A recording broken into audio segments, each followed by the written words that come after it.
It is a curious fact that scientific research has revealed the existence in the sea, at the greatest depths, of most minute and wonderfully formed organisms, the beauty and rarity of which necessarily secure our admiration, but instances of animals of enormous size being met with beyond those already known are few and far between. This fact may be accounted for by the circumstance that while it is easy to construct instruments for capturing the smaller creatures living in the deep, it is a very different matter to entrap and secure an unseen monster, whose very size must endow him with enormous strength. The whale, so far as we know, is the largest denizen of the deep. Whether it is possible that it can be equaled by giants of some other order or race is the point which public curiosity is very keen to have settled. The appearance of great snakes at sea is recorded by more than one old voyager, but it would seem to have been only of later years that the idea of their existence has been generally confined to one, familiar to us all as the Great Sea Serpent.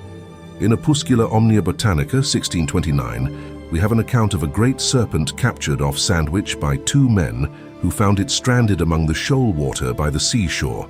It is described as being 50 feet long and of a fiery color. We are also told that they conveyed the carcass home, and after eating it stuffed the skin with hay, to preserve it as a perpetual remembrance of the fact.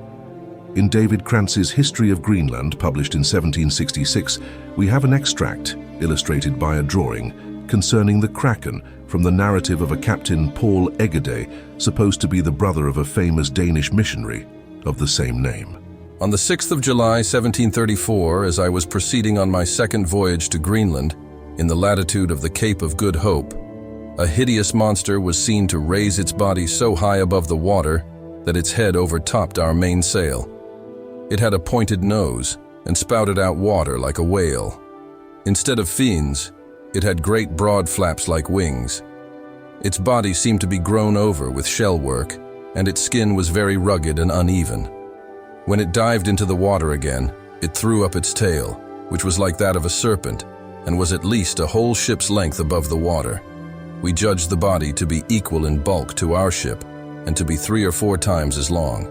In 1801, there was cast ashore on the coast of Dorsetshire a snake 28 feet in length and 20 feet in circumference, but this has since been alleged to have been a basking shark, and the same has been said of a great snake-like carcass that was beaten to pieces by a tempest and cast ashore on one of the Orkney Isles in the autumn of 1809, and some fragments of which, the Scots Magazine for that year states, were lodged in the Museum of the Edinburgh University.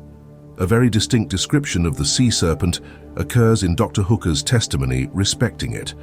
About 6:30 o'clock on a cloudless evening at sea, the doctor heard suddenly a rushing noise ahead of the ship, which at first he supposed to be a whale spouting, but soon found to be a colossal serpent, of which he made a sketch as it passed the vessel at 50 yards distance, slowly, neither turning to the right nor left. As soon as his head had reached the stern, he gradually laid it down in a horizontal position with his body and floated along like the mast of a vessel. That there was upwards of 60 feet visible is shown by the circumstance that the length of the ship was 120 feet, and that at the time his head was off the stern. The other end had not passed the mainmast. His motion in the water was meandering, like that of an eel, and the wake he left behind him was like that occasioned by a small craft passing through the water. The humps on his back resembled in size and shape those of a dromedary. Dr. Hooker states further that the description precisely accorded with that of a serpent seen 5 years before by Captain Bennett of Boston. At a later period, 3 officers in Her Majesty's service, namely Captain Sullivan, Lieutenant McLachlan, and Ensign Malcolm of the Rifle Brigade, beheld a similar creature gambolling in the sea near Halifax, but they asserted that it was at least 180 feet in length and thicker than the trunk of a moderately sized tree. Nor must we forget the official account which was transmitted in 1848 to the Lords of the Admiralty by Captain Peter McCuhay of Her Majesty's ship Daedalus, past which he and his crew saw the great sea serpent swimming merrily, a document which produced or provoked a learned paper in the Westminster Review, while Professor Owen asserted that what was seen from the deck of the Daedalus would be nothing more than a large seal borne rapidly southward on a floe or iceberg. The appearances of the serpent have been amusingly frequent and clearly detailed. He has been seen in the North Seas and the South Seas, and in many places nearer home, in the Firth of Forth, off Filey Bay and the North Foreland, off Hastings and the Isle of Arran, the Menai Strait and Prawl Point, and in 1875, a battle between it and a whale was viewed from the deck of the good ship Pauline of London, Captain Drevar, when proceeding with a cargo of coals from Shields to Zanzibar, destined for Her Majesty's ship London. When the Pauline reached the region of the trade winds and equatorial currents, she was carried out of her course, and after a severe storm found herself off Cape, where several sperm whales were seen playing about her.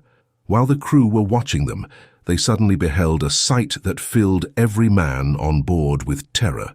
Starting straight from the bosom of the deep, a gigantic serpent rose and wound itself twice in two mighty coils round the largest of the whales, which it proceeded to crush in genuine boa constrictor fashion. In vain did the hapless whale struggle, lash the water into foam, and even bellow, for all its efforts were as nothing against the supernatural powers of its dreadful adversary, whose strength may be further imagined, says a leader in the Daily Telegraph, from the fact that the ribs of the ill-fated fish were distinctly heard cracking one after the other, with a report like that of a small cannon.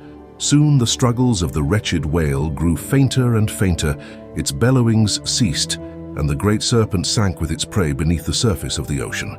Its total length was estimated at 50 yards, and its aspect was allowed to be simply terrific.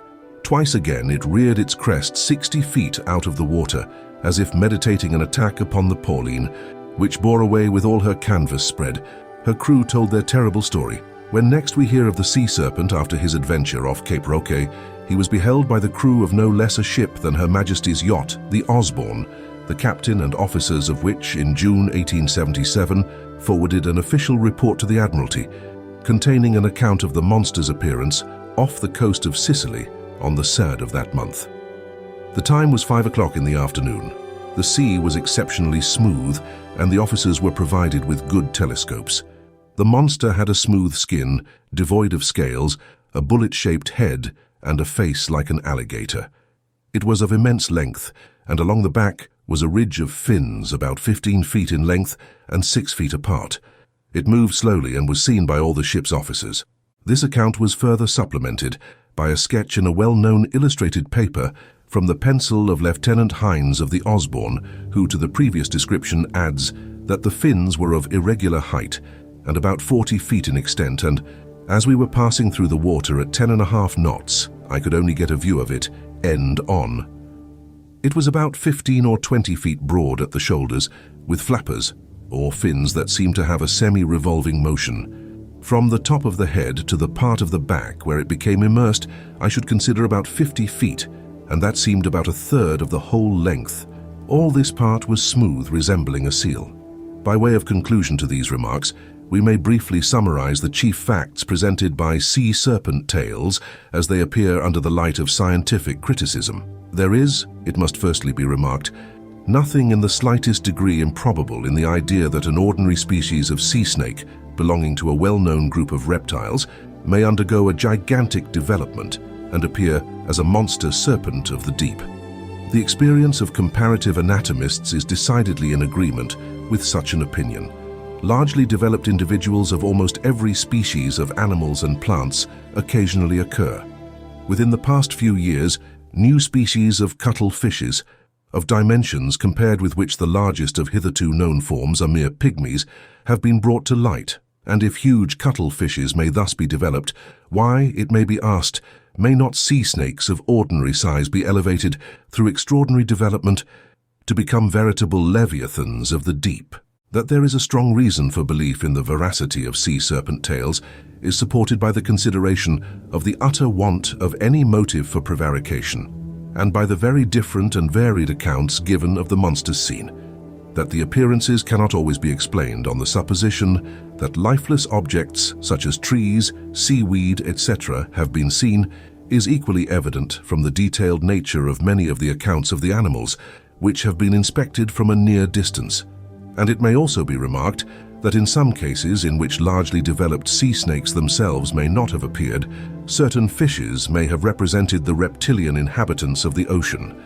On the whole, if we admit the probability of giant developments of ordinary species of sea snakes, or the existence, and why not, of enormous species of sea snakes and certain fishes as yet unknown to science, the solution of the sea serpent problem is not likely to be any longer a matter of difficulty.